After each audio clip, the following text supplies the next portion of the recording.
नवाज शरीफ आपकी वजह 24 तारीख को रायगढ़ मार्च अनाउंस कर रहा हूं। हम कोशिश करेंगे इन सबको अपने साथ इकट्ठा रखने का, लेकिन अगर अकेला भी जाना पड़ा तो हमने तो इससे पीछे नहीं हटना।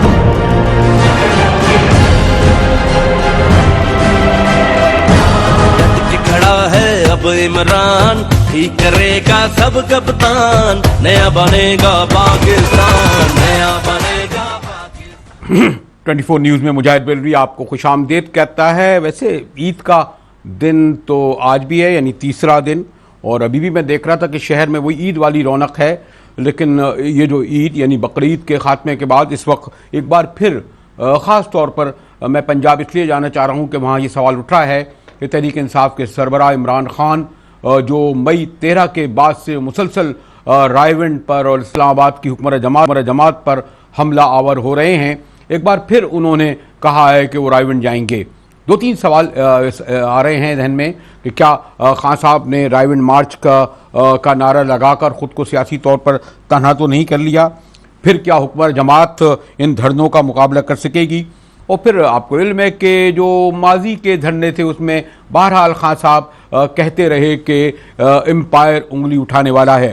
ये जो 3-4 सवाल मेरे जहन में आए, मैंने सोचा कि इसका जवाब पंजाबी से हासिल करूं। मैं अक्सर ये कहता हूं, कुछ लोग नाराज़ होते हैं कि जिस तरह यहाँ मैं कराची में बैठकर हम किस तरह इस पूरे पस मंज़र के साथ गुफ्तगू कर सकते हैं पंजाब के बारे में, या पंजाब में बैठकर लोग बात कराची में करते हैं। इसीलिए मैंने अपने तीनों मेहमानों का जो बड़ा सीनियर लोग हैं, हुमायूं गौहर साहब, आपको इल्म है आपका घराना यानी जर्नलिज्म के हवाले से भी, फिर बहरहाल पावर कॉरिडोर को भी बड़े करीब से देखा है, और मुझे खुशी है कि गौहर साहब अब बड़े सेहतियाब होकर मेरे सामने बैठे हैं। इसी तरह मेरे दोस्त इफ्तिखार अहमद, मुझे खुशी ये होती है कि अभी भी इनमें वही जज्बातियत गालिब है, और जिस पर अगर कभी कोई मैं हल्का सा जुमला देता हूँ तो इनका जो रद्दमल आता है उसका सुनकर मुझे खुशी होती है कि इफ्तिखार का असल तो यही जो है फ्लेवर और कलर रहना चाहिए। और इन दोनों से जब ये दोनों को सीनियर और सीजन जैसे यही लोग गुफ्तगू करेंगे तो मैंने सोचा कि हमारी तहरीक इंसाफ में अब तो खैर पूरी नई खेपें आ गई हैं, लेकिन एजाज चौधरी साहब एक पुराने एक्टिविस्ट हैं, सियासी कारकुन के बाद अब एक बड़े ओहदे पर हैं, उनको जहमत दूँ। तो चौधरी साहब, मैंने जैसे कहा कि ये दोनों ही गुफ्तगू करेंगे, इफ्तिखार और चौधरी साहब अगर इजाज़त दें तो मैं हुमायूं गौहर साहब से ये कहूँ कि आप ये जो देख रहे हैं, क्या 4 साल से ये धरने चल रहे हैं, काजी साहब के भी खान साहब के भी साल भर रह गया है, इस बार तो ये कहते हैं 2016 नहीं दे सकेंगे, आपके ख्याल में पंजाब तैयार एक बार धरने के लिए ऐसा है कि जो हुक्मरान जमात को हटा सके? हुमायूं गौहर साहब, देखिए, बात यह है कि ये आपको मुस्बत नतायज झटपट नहीं मिलते हैं, ये कोशिश करते रहना पड़ता है। अगर पिछले धरने में नतीजा सही नहीं निकला, ये मतलब नहीं था कि वो करना नहीं चाहिए था या कि वो बुरी चीज़ है और आगे मत करो। ये मुसलसल एक चलता रहता है अमल। मुजाहिद, आपको तो याद होना चाहिए फैज साहब का शेर, फिर मट्टी सेंचो अशकों से, फिर अगली रुत की फिक्र करो, फिर अगली रुत की फिक्र करो, जब एक बार फिर उजड़ना है। अच्छा, एक फसल पकी तो भर पाया, तब तक तो यही कुछ करना है। तो ये जो इमरान मियाँ और बाकी लोग कर रहे हैं बहुत अच्छा कर रहे हैं। मुसलमान यही करता है, जिहाद यही है, इसका मतलब स्ट्रगल है, कोशिश है। और ये नहीं है कि आपने एक दफा धरना किया और उसमें गलतियां खुद भी की और आपके को मुस्बत नताइज नहीं मिले जो आप चाहते थे हो, तो वो आप उसको मजाक में टाल दें कि जी लोग तंग आ गए। लोग क्या तंग आ गए हैं धरनों की सियासत से? लोग तो सियासत से ही तंग आ गए हैं, बेजार हैं। ओके, मेरे ख्याल क्या में उनको उससे मिला है? मगर ये बड़ा अच्छा है कि ये अमल चल रहा है मुजाहिद, अच्छा, क्योंकि ये लोगों को सबक हासिल कर रहे हैं इस वक्त। ये नवाज शरीफ को आसमान से नहीं गिरा जैसे एक फौजी हुक्मरान आसमान से आता है। ये नवाज शरीफ को इन्होंने खुद मुंतखब किया है। बदानली का भी एलिमेंट हटा दें, इसको करोड़ों वोट मिले हैं। जरदारी की पार्टी को भी उन्होंने ही बनाया था सर। तो जब आप खुद अपने ऊपर मुसल्लत करते हैं, फिर मासूमों की तरह बैठ जाते हैं, ये किधर से आ गया हमारे ऊपर, हमें बचाओ। अच्छा, तो ये तो आपको सबक हासिल करना है और हम कर रहे हैं। और उस अमल में के दौरान बहुत नुकसान हो सकता है, वो इम्प्लोजन का आपने लफ्ज सुना है ना, मुझे पता नहीं उर्दू में क्या होगा, जब वो अंदर ही बैठ जाता है। मुझे तो बहुत रियासतों का, सिर्फ पाकिस्तान का नहीं, इसलिए पूरी दुनिया तब्दील हो रही है। बरतानिया में इम्प्लोजन। ठीक है हुमायूं गौर साहब, आपने ये कह करके मुसलसल गौर साहब काफी एजाज चौधरी साहब के एक पलरे में तो आपने बदल डाल दिया। अब इफ्तिखार की तरफ मैं चलता हूँ। जी इफ्तिखार, आपने गौर साहब ने कहा कि ये तो मुसलसल अमल जारी रहना चाहिए, लोग कोई परेशान नहीं है धरनों से, बल्कि वो तो सियासत से, और हो सकता है ये कहते हो कि हुक्मरानों से परेशान है असल। जी इफ्तिखार। देखिए, पहले हमें ये फैसला कर लेना कि हम जमहूरियत के साथ हैं या नहीं हैं। अगर हम जमहूरियत के साथ हैं तो फिर जमहूरी रवायात हैं, उसकी पासदारी हमें करनी होगी। ठीक, जमहूरियत में इलेक्शन होता है मुल्क के अंदर एक टर्म्स के लिए, और अगली टर्म के ऊपर फिर जाके दोबारा इलेक्शन होता है। इस दौरान अपोजिशन हुकूमत की नाअहलियों, गलत पॉलिसियों को तनकीद का निशाना बनाती है और मुतबादल पॉलिसियाँ लोगों को देती है कि हम अगर आएंगे तो ऐसा करेंगे। ये तो बिल्कुल दुरुस्त एक तरीक़ाकार है। धरना क्या करेगा और धरने ने पहले क्या किया? पाकिस्तान की तारीख में जहाँ तक मैं समझता हूँ और मैं जानता हूँ, मैंने इतना बड़ा सियासी इज्तिमा इतने दिनों के लिए नहीं देखा। सो ये बहुत बड़ी एक कामयाबी थी पाकिस्तान की एक सियासी जमात को कि उसने लोगों को अमनी तौर पे घरों से निकाल के सड़क पे ला के दिनों बिठा दिया। लेकिन हुआ क्या? एक मुतालबा था कि नवाज शरीफ को फारग करो। मैं जब कंपैरिजन करता हूँ उस धरने का जुल्फ़िकार अली भुट्टो के ख़िलाफ़ चलने वाली मुख्तलिफ़ तहरीकें जो 1971 के बाद शुरू हुई और जिनका तसलसल 1977 तक है, उन सालों में कभी डैक बनी, कभी कोई इत्तेहाद हुआ, कभी कोई इत्तेहाद हुआ, तहरीक ख़त्म नबूवत उसमें आई, उसमें बांग्लादेश ना मंजूर की तहरीक आई। उसमें मुतालबा सिर्फ एक किया जाता था कि जुल्फ़िकार अली भुट्टो को छुट्टी करो। नतीजा ये हुआ कि जब जुल्फ़िकार अली भुट्टो की छुट्टी जिस तरीके से कराई गई, उसके बाद जो खला पैदा हुआ, बरेलवी साहब और हुमायूं गौर साहब और एजाज चौधरी साहब, आप यकीन करें हम उस खला को अभी तक सियासी तौर पे पुर नहीं कर सके। उस लोगों को हटाने के लिए, उन सियासतदानों को हटाने के लिए जिन लोगों को लाया गया, आज जो कुछ भी इस मुल्क में हो रहा है हम उसी का भुगतान भुगत रहे हैं। अब क्या रायबंद का जाना चाहिए? मैं ज़ाती तौर पर समझता हूँ कि ये डू और डाई वाला मामला इमरान खान कर रहे हैं। और एक बात इमरान खान साहब को समझनी चाहिए, और मुझसे शायद बेहतरी समझते हैं क्योंकि एजाज चौधरी साहब जैसे दोस्त उनके साथ हैं, कि अपोजिशन की नाकामी हुकूमत की ताकत बन जाती है। अपोजिशन की मूव अगर नाकाम होती है तो वो उसके जो फ़ायदा होता है वो हुकूमत को होता है। इस वक्त हुकूमत 2/3 मेजॉरिटी से पार्लियामेंट में बैठी है, लोकल बॉडीज़ के इलेक्शन वो जीत चुकी है, मासेस उनके साथ हैं या नहीं है इसका फैसला तो अब इलेक्शन में होगा। ये जो 2 इलेक्शन बाई इलेक्शन हुए हैं उसमें एक अलार्मिंग सिचुएशन सामने नजर आई है कि पीटीआई ने जो लूज किया था गालिबन अब वो गेन करने की पोजीशन में है। फवाद चौधरी का इलेक्शन देख लें और जट का इलेक्शन देख लें, ठीक है, दे वर क्वाइट क्लोज। लेकिन एक जो सीट थी वो भी उनकी खानदानी थी जो क्लोज आ गई, और फवाद चौधरी का पूरा खानदान इलेक्शन में है और इलेक्शन लड़ता रहा, वो करीब आ गया। लेकिन वोटों में बहरहाल फर्क पड़ा। यानी आपका इफ्तिखार रायबंद जाने से फर्क पड़ेगा। और रायबंद है क्या? एक मिनट खास मुझे सब एक मिनट, रायबंद है कहाँ? ये एजाज चौधरी को पता है। रायबंद एक कोने में मौजूद है लाहौर के। रायबंद तक जाने के लिए सड़कों पे अगर इनके पास 2-2.5 लाख रियली लोग होंगे तो तब शो बनेगा, वरना वो शो नहीं बन पाएगा। शो ही नहीं बन पाएगा। और जो ये नाकामी होगी, ये इनकी आखिरी नाकामी होगी बिफोर 2018 के इंतखाबात के। एक सवाल को सोच समझ के ये सारा करना होगा। और ये इसमें और इजाफा एक और भी मैं कर दूं, इफ्तिखार आपने बिल्कुल मुकम्मल बात कर दी कि रायबंद जाना खुद एक मुतनाज़ा इशू भी बन गया है। चौधरी साहब, मेरे ख्याल इफ्तिखार ने बहुत मरबूत तरीके से पस मंज़र के साथ भी बताया, हुमायूं गौर साहब का मौक़िफ़ भी अपनी जगह, लेकिन ये भी देखा जा रहा है कि एक एक करके वो सियासी जमातें जो आपके साथ बैठी थी पनामा लीग के हवाले से, वो अपने को विड्रॉ और अलग करती चली गई। चौधरी साहब। जी बहुत शुक्रिया मुजाहिद बरेलवी साहब, मैं सबको ईद मुबारक पेश करता हूँ। मेरा ख्याल है कि हुमायूं गौर साहब ने जिस तरह गुफ्तगू की, मैं तो बहुत ज़्यादा इजाफा उनकी तज्ज़िया नहीं कर सकता।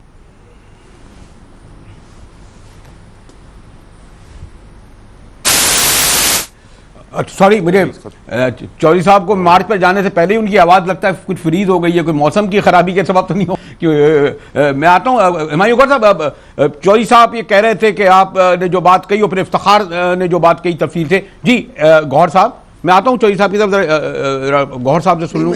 जी, इफ्तिखार की भी बात तकरीबन 99% सही है। सिर्फ ये कि मैं, इन्होंने जो शुरू में पूछा कि जी आपको जमहूरियत चाहिए कि नहीं, यार जमहूरियत सबको चाहिए, जैसे सब मुसलमान जो पैदा होते हैं उनको इस्लाम चाहिए, मगर आप जमहूरियत को इंतखाबात से कंफ्यूज ना करें। ठीक, वो तो एक तरीका है। हमें प्रॉब्लम जमहूरियत की नहीं है, हमें प्रॉब्लम हुकूमत की भी नहीं है। आप इसी तरह नवाज शरीफ को हटा देंगे तो कोई और उतना ही खराब आ जाएगा, कोई ऐसी बात नहीं है। आपको निज़ाम तब्दील करना है। ओके, ये इनकी बात सही है कि भुट्टो साहब को ना सिर्फ हटाने के बाद मगर उनके कत्ल के बाद ये सब खला जो है उसके गौहर साहब, बाद मुझे एक ब्रेक के लिए जाना पड़ रहा है। मैं चाह रहा हूँ कि चौधरी साहब आ गए, कुछ फ्री हो गई थी। जी चौधरी साहब, सॉरी आपकी बात मैं जी मैं अर्ज करता हूं मुजाहिद भाई, बात यह है कि जमहूरियत तो अगर महज इंतखाबात के नतीजे में हुकूमत बनाने का नाम है तो फिर शायद इफ्तिखार साहब ठीक कह रहे हैं, लेकिन जो हमने 9 साल के गुजरने के साथ साथ और 35-40 साल हो गए हैं इस खारजार के अंदर सफर करते हुए, ये समझा कि जमहूरियत असल में रूल ऑफ लॉ का नाम है और जमहूरियत असल में गुड गवर्नेंस का नाम है, जमहूरियत असल में अकाउंटेबिलिटी का नाम है। अगर ये 3 चीजें जो मैंने आपकी खिदमत में अर्ज की, ये तो मौजूदा नवाज शरीफ साहब की हुकूमत में मौजूद हैं, तो मुझे रायमंड भी नहीं जाना चाहिए और मैं खत तनसीख फेर देता हूं धरना तहरीक के ऊपर जो इंतखाबात की धांधली के ऊपर चलाई गई थी। और मैं कभी नहीं समझता, सारी जिंदगी मेरी स्ट्रगल में गुजरी है कि धरना तहरीक नाकाम थी। पाकिस्तान में पहली मर्तबा हमने वोटर की सतह पे ये बात उसको बावर कराई कि आपके पास पानी नहीं है, बिजली नहीं है, गैस नहीं है, रोजगार नहीं है, तालीम नहीं है, इलाज नहीं है, एक वोट है आपके पास। अगर आप ठीक तरह इसे इस्तेमाल करेंगे और इस वोट की हिफाजत का निजाम रियासत बना देगी तो फिर आपके नुमाइंदे आएंगे और वो असल जमहूरियत का फ्लेवर आप देख सकेंगे, उसका मजा चख सकेंगे जो दुनिया की दीगर जमहूरियतों के अंदर है। और अगर जमहूरियत का मतलब महज ये है कि 5.5 माह से एक डाका पड़ा पैनामा के अंदर और दुनिया को पता चल गया, 8 सरबराह ममलिकत की शक्ल उसके अंदर आई, हमारे भी पाकिस्तान के वजीर आजम का जिक्र उसमें आया उनकी औलाद के हवाले से, तो खुद उन्होंने ये फरमाया पार्लियामेंट के फ्लोर के ऊपर कि मैं बिल्कुल साफ हूं और मैं एहतसाब के लिए अपने आप को पेश करना चाहता हूं। अब मुझे बताइए कि खुद वजीर आजम ये तमाम बातें दुरुस्त, ये तमाम बातें दुरुस्त, बात तो हो रही है कि क्या रायविंड इस वक्त जाना किस हद तक, जबकि अब तो कहते हैं इलेक्शन की धमक भी सुनाई देने लगेगी, ये सवाल उठ रहा है कि एक घर पे जाना कुछ मुजाहिद भाई देखिए, मैं आपको बताऊं, ये रायविंड असल में सिंबॉलिक है। ओके, मैं आपको बताता हूं, हम उसके घर हालांकि मेरे जैसा एक कारकुन समझता है कि जिस महल के ऊपर लिखा हुआ हो प्राइम मिनिस्टर हाउस और वो पब्लिक और टैक्स पेयर के पैसे से चल रहा हो और जो तारीख है, इफ्तिखार साहब को बिल्कुल ठीक पता है, ये खाली जमीन लेके, काबिल काश जमीन लेके हमारे पैसे से सड़कें बनाई गई, गैस गई, बिजली गया, पानी गया, टेलीफोन गया हमारे पैसे से, और उसके ऊपर करोड़ हार रुपया इन 2.5 दिहाइयों के अंदर, 25 सालों के अंदर उसके ऊपर लग चुका है। और इस वक्त भी डिक्लेयर्ड प्राइम मिनिस्टर हाउस है जाती उमरा, और जाती उमरा कोई पाकिस्तानी नाम नहीं है, यह अमृतसर में इनके वालिद साहब का गांव था, उसका नाम चुरा के यहां पर लेके आए हैं। लेकिन चूंकि सब ने कहा यह घर है, तो हम घर किसी के नहीं जा रहे। रायविंड एक सिंबॉलिक है, वो पंजाबी में कहते हैं, आप जरूर समझ जाएंगे इतनी पंजाबी को, वो कहते हैं ना, खोजी चलता चलता जाता है तो खुरा ढूंढता है कि चोर कहां है। मैं पूरी जिम्मेदारी से कहता हूं कि रायविंड हम इसलिए जा रहे हैं कि खुरा जो है ना पैनामा डाका का, वो रायविंड की तरफ जा रहा है। जब तक वजीर आजम और अपने खानदान को वो क्लियर नहीं करते, ये जिद्दोजहद बिल्कुल ठीक सिमत में है। और कसरत तादाद के बारे में मैं ये अर्ज कर दूं, हम सब उनके मानने वाले हैं, तन्हा भी वो हक और सच बात कहते रहे तो कहते रहेंगे, इंशाल्लाह कौम भी आएगी। और मैं ये समझता हूं, मैं आज पहली दफा कहने लगा हूं, वो ऑपोजिशन जमातें जो पैनामा पेपर्स के इंकशाफ के ऊपर होने वाली तहकीकात की जद्दोजहद से पीछे हट रही हैं या पीछे हट जाएंगी, तो फिर वो अपने मुस्तकबिल के बारे में खुद ही फैसला कर लेंगी। हम इससे पीछे हटने के नहीं है। 2013 के इंतखाब में धांधली भी हुई थी, साबित हो गई है, और उसके बाद ये पैनामा का डाका है। दुनिया ने पाकिस्तान को देखा, उसकी जगनसाई हुई। हर मुल्क के अंदर किसी कानून के मुताबिक अमल हो चुका है, लेकिन पाकिस्तान में मुजाहिद भाई अभी तक इसके ऊपर कुछ नहीं हुआ। इफ्तिखार भी एंकर है और मैं भी एंकर। हम लोगों के लिए मुश्किल ये होती है कि जब हम आना चाहते हैं, यानी मैं इफ्तिखार की तरफ आना चाह रहा था तो कहा जाता है अभी ब्रेक के बाद आ जाना। इफ्तिखार की बड़ी मजबूरी होती है, आपको इल्म है ना, ये तज्जियानगार सियासतदानों को वही तो अच्छा लगता है मुझे भी, लेकिन मैं एक ब्रेक के बाद आऊंगा और इफ्तिखार पहले आप, फिर गौहर भाई के पास और फिर चौधरी साहब यकीनन आपके पास तो आऊंगा ही। मिलते हैं एक ब्रेक के बाद, हमारे साथ रहिएगा।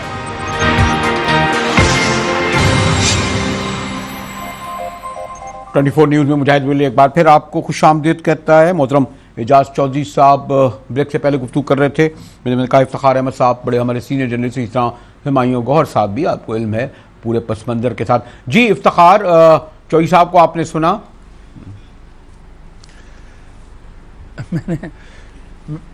मैंने चौधरी साहब को सुना। मैं सिर्फ इतना अर्ज करना चाहता हूँ चौधरी साहब को कि चौधरी साहब आपने जो कुछ कहा वो दुरुस्त है। जमहूरियत का मकसद यही है कि हम पाकिस्तान के गरीब अवाम के मसाइल को हल करें, और यही मकसद होना चाहिए। वरना तो अगर ताकत हमने कुछ अफराद को देनी है तो फिर इस इलेक्शन का कोई फ़ायदा नहीं, फिर इन पार्लियामेंट्स का, सेनेट का, सूबाई असम्बली को कोई फ़ायदा नहीं। I agree with you. मैं तो, आपको पता है कि मैं उन लोगों में से हूँ जो तो सीधा साधा इंकलाब की कोशिश करते रहे पाकिस्तान के अंदर, कि यहाँ पे दो तबकात रहते हैं। एक तबका है जो लुटेरों का तबका है, और एक वो तबका जिसको लूटा जा रहा है। इस वक्त लुटेरों का तबका बहुत ताकतवर हो गया है, उसके पास मुल्क के तमाम वसाइल उस ग्रुप के पास चले गए हैं। हाँ वो शुगर मिलों की शक्ल में हैं, हाँ वो लैंड्स की शक्ल में हैं, हाँ वो कॉर्पोरेट कल्चर में आने वाली तमाम चीज़ों और कॉर्पोरेशंस की शक्ल में हैं, हाँ वो स्टॉक एक्सचेंज की शक्ल में है। पूरा एक टोला है जो हर चीज़ को लूट के खा रहा है। और ये हम पढ़ते हैं बड़ा फखरिया तौर पे अखबारात में कि यहाँ पे काम करने वाली जो बैनुल अक़वामी फर्में हैं, उन्होंने इतने खरब रुपया प्रॉफिट के तौर पे बाहर भेज दिया, ये हम पढ़ते हैं। लेकिन हम मजदूर की जो ज़िंदगी है उसमें कोई तब्दीली नहीं देखते। तो मैं तो उन लोगों में से जो इस निज़ाम के टोटली खिलाफ है। मैं तो वो निज़ाम चाहता हूँ कि जिसमें गरीब का हाल बेहतर हो, उसकी ज़िंदगी बेहतर हो। वो जो मरे तो कम से कम उसकी जो लाश है अस्पताल में, उसके मुंह पे जो चादर डाली जाए वो पीप और गलाजत और खून से भरी ना हो, एक साफ चादर ही उसके मुंह पे डाली जाए। मैं तो उन लोगों में से हूँ। लेकिन सवाल है कि अगर हमने सियासत करनी है तो टकराव की सियासत में हमें मिलेगा क्या? और याद रखें, मैंने आज आगाज़ में ये कहा है कि जो कमज़ोरी होती है अपोजिशन पार्टीज़ की, वो हुकूमत की ताकत बन जाती है। आपकी तमाम नाकामियाँ हुकूमत की ताकत बन जाती हैं। फिर एक वक्त ऐसा आ जाता है, लोग कहते हैं कि ये नाकाबिल तस्खीर हुकूमत है, इनको कोई नहीं हटा सकता। जब ये इंप्रेशन आ जाए, जब ये परसेप्शन बन जाए, तो उस परसेप्शन को बनाने में अगर अपोजिशन का रोल हो, अपोजिशन का हाथ हो, अपोजिशन की तैयारी मुनासिब ना हो, तो फिर क्या आप नहीं समझते कि आप ज्यादती कर रहे हैं पूरे सिस्टम के साथ, पूरे निज़ाम के साथ? एक और दूसरा, आपने इतनी अच्छी बातें की, लेकिन आप मुझे बताएं कि इतने सालों से, जब से 4 साल से मैं भी देख रहा हूं, and you are lucky people कि आपको 85 लाख वोट मिला, क्या आपने उस 85 लाख वोटर के जरिए ये मैसेज बजाया कि हम किस किस्म का निज़ाम चाहते हैं? मुझे नहीं पता कि आप किस किस्म का निज़ाम चाहते हैं, आपकी प्राइवेटाइजेशन के ऊपर क्या पॉलिसी है, मुझे नहीं पता कि आप नेशनलिज्म के हामी हैं, मुखालिफ हैं, मुझे नहीं पता कि आप इस मुल्क के अंदर मदरसों के बारे में क्या चाहते हैं। I don't know. सवाल ये पैदा होता है कि हम क्या इसलिए आपको साथ चले कि आप इमरान खान हैं? और दूसरा, मैं रायवन की बात इसलिए कह रहा हूं, आपने बड़ा अच्छा किया कि आपने कहा हम उनके घर नहीं जा रहे। I am grateful to you. आपने एक बहुत बड़ा पंजाबी कल्चर के खिलाफ एक जो अमल होने वाला था उसको रोक लिया। लेकिन सर, फिर रायविंड अगर आप ना जा सके और आप सड़क ना भर सके और इतनी, फिर होगा क्या? What is the next step? Are you demand again the resignation of prime minister Nawaz Sharif? Okay ji, मैं गौर जी, गौर भाई जी, अब ये बातें तो सही सब कर रहे हैं, और इफ्तिखार तो अब मेरे मौक़िफ़ के करीब ज़्यादा आ रहा है कि ये जो जमहूरियत है, ये जमहूरियत तो इंतखाबी अमल नहीं है। मेरे नज़दीक जमहूरियत वो निज़ाम चाहिए आपको, निज़ाम की बात कर रहे थे, जिससे मुसलसल ऐसी हुकूमतें पैदा हों जो बतदरीज गरीब आदमी की और अमीर की भी इंसानी हालत सबसे गरीब तबके से लेके बेहतर करें 5 साल में। नहीं, जो इफ्तिखार बात कर रहे थे, गौहर साहब इफ्तिखार जो कह रहे थे कि इमरान खान को उनके पास क्यों जाएं लोग, जबकि वादे प्रोग्राम नहीं है, ये कह रहे थे स्पेसिफिक। क्यों जाएं? तो देखें ना, वो एक आदमी तो फैसला नहीं कर सकता, वो तो लोगों के ऊपर मुनहसर है। फिर उनकी अपनी ऑर्गेनाइजेशन पावर पे है, उनकी पार्टी के साइज पे, उनके वर्कर्स कितने हैं। ऐसी तो नहीं उठ के चले जाते ना, आम आदमी आखिर में जाता है। जो पार्टी वाले होते हैं वो लोगों को इंतजाम करते हैं, ये पूरी एक ब्यूरोक्रेसी होती है जो करती है। वो तो उस तरह होता है, वो पूरी सड़क भरें या ना भरें, बहुत लंबी सड़क है, उसको भरना कोई इतना आसान काम नहीं होगा, मगर वो भी एक लिटमस टेस्ट तो नहीं है। टेस्ट तो वो है कि उससे नतीजा क्या निकला है। वो तो एक आदमी भी कर सकता है, मगर नतीजा क्या निकला है उससे, और नतीजा यही निकलेगा इसमें से, या बेहतर भी हो इससे, कि फिर से झंझोड़ी जाएगी दुनिया और पाकिस्तान। लेकिन हम लोग अपनी ये जो मसाइल हैं, हम सिर्फ इनकी बात करते रहते हैं। इस वक्त ग्लोबली पूरी दुनिया में बड़ी तेज तब्दीली आ रही है। ओके, गौर साहब मुझे, सॉरी गौर साहब, मुझे क्या करूं मैं चौधरी साहब, 1 मिनट में तो आप बात कर नहीं सकते थे, फिर मुझे एक ब्रेक की तरफ जाना पड़ा। जो इफ्तिखार ने और हमारे दोस्त हमारे सीनियर गौहर साहब बात कर रहे थे, इस पर गुफ्तगू की रोशनी में मैं आपके पास आऊंगा और आपसे तफसीली इन दोनों की गुफ्तगू की रोशनी आपका तजिया, आपका मौक़िफ़ लूंगा। मिलते हैं एक ब्रेक के बाद, हमारे साथ रहिए।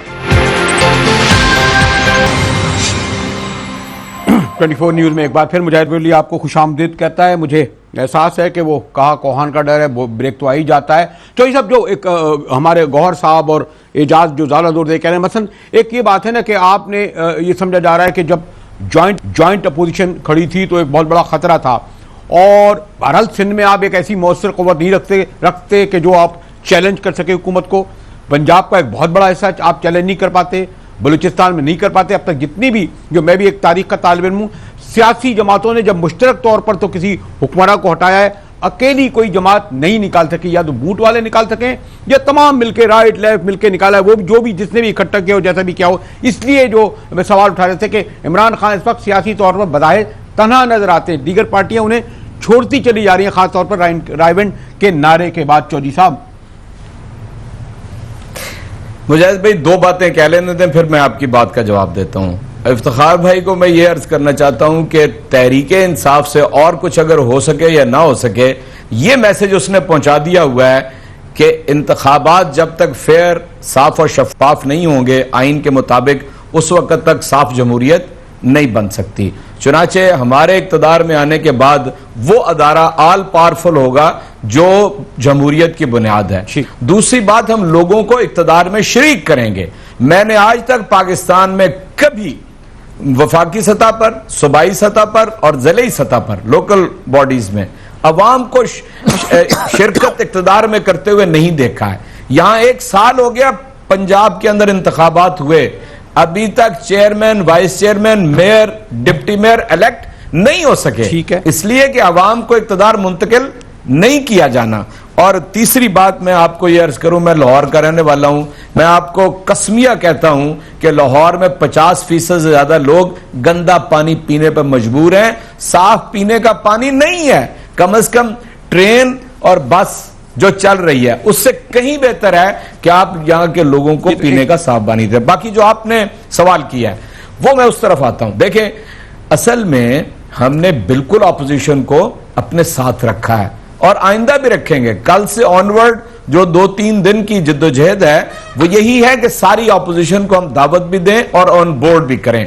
आप 5.5 माह की सारी जिद्दोजहद में जो पार्लियामेंट के अंदर हुई है वो उसमें अपोजिशन के साथ हैं। हम अपोजिशन में कहीं पीछे चलने की भी बारी आई है तो पीछे चलने के लिए भी तैयार हैं। अब भी यही बात है। लेकिन अगर वो पंजाबी की मिसाल है कि आटा गूंदी हेल्दी क्यों है, आप रायबंद क्यों चले गए, आपने 30 तारीख क्यों रख दी, आप फलानी जगह क्यों नहीं रख देते, ये असल में अगर तो हम अपना रास्ता खोटा करना चाहते हैं, बैन ही जिस तरह 22 सियासी जमातों ने यह कहा कि पाकिस्तान के 2013 के इंतखाब के अंदर धांधली हुई है, लेकिन जब जंग करने का मौका आया तो तहरीक इंसाफ ही सिर्फ अदालत में गई। चुनाचे हम अपनी इस जद्दोजहद को जारी रखेंगे, अकेले आगे नहीं बढ़ना चाहते। और आखिरी बात यह मुजाहिद भाई, हमारा हदफ यह नहीं है कि नवाज शरीफ को हटा के दम लें। हमारा हदफ यह है कि इस मुल्क में एक ऐसा अदारा बन जाए जो इस वक्त एहतसाब की सबसे अहम जरूरत है उसको वो पूरा कर दे। वो जुडिशल कमीशन की सूरत में बन जाए, वो कोई असेंबली की कमेटी की सूरत में बन जाए। आलम तो यह है कि पीएसी ने, पब्लिक अकाउंट्स कमेटी ने आपके अदारों के सरबराहान को बुलाया, उनको नहीं आने दिया गया। चौधरी साहब जी, इफ्तिखार सुन लिया आपने चौधरी साहब का जवाब। इफ्तिखार देखिए, इस पॉइंट पे तो कोई इख्तलाफ मैं नहीं कर सकता एजाज से कि बेहतरी नहीं होनी चाहिए। बेहतरी होगी तो गरीबों का हक वापस मिलेगा ना।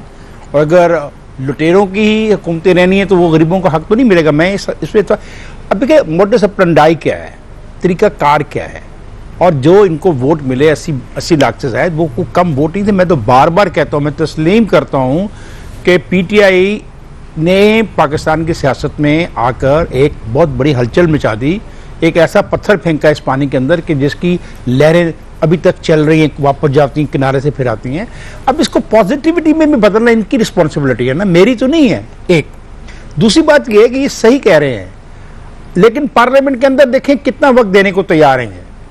मैं कहता हूँ ये अगला साल जो 2018 का साल है और ये जो 2017 के महीने हैं, इनको बार बार इजलास बुलाना चाहिए, बार बार रिक्वेजिशन अपोजिशन को इनको मिलकर करनी चाहिए, ताकि जिन 3 चीजों का ये हवाला दे रहे हैं वो बड़ी जरूरी हैं। यहाँ पे एहतसाब के लिए एक ऐसा कमीशन हो जो बाई पार्टीजन हो, जो पूरे इख्तियारात रखता हो, जो किसी के दबाव के नीचे नहीं हो। जरूरत है पाकिस्तान के इलेक्शन रूल्स के अंदर रिफॉर्म्स की जरूरत है, बहुत सख्त जरूरत है। इसके बगैर इलेक्शन मजाक है, इस पर कोई बहस नहीं है। और जो ये कहते हैं कि पनामा के मामले में फैसला होना चाहिए, बिल्कुल पनामा के मामले में एक डिसीजन लेना चाहिए। अब ये मामला पार्लियामेंट के अंदर भी तो होंगे ना। और एक मैंने पहले दिन एक बात कही थी एक टेलीविजन पे कि पनामा में किसी का कुछ नहीं बिगड़ेगा, क्योंकि पाकिस्तान के अंदर 5 कवानीन ऐसे हैं जो मनी लॉन्ड्रिंग के हक में हैं।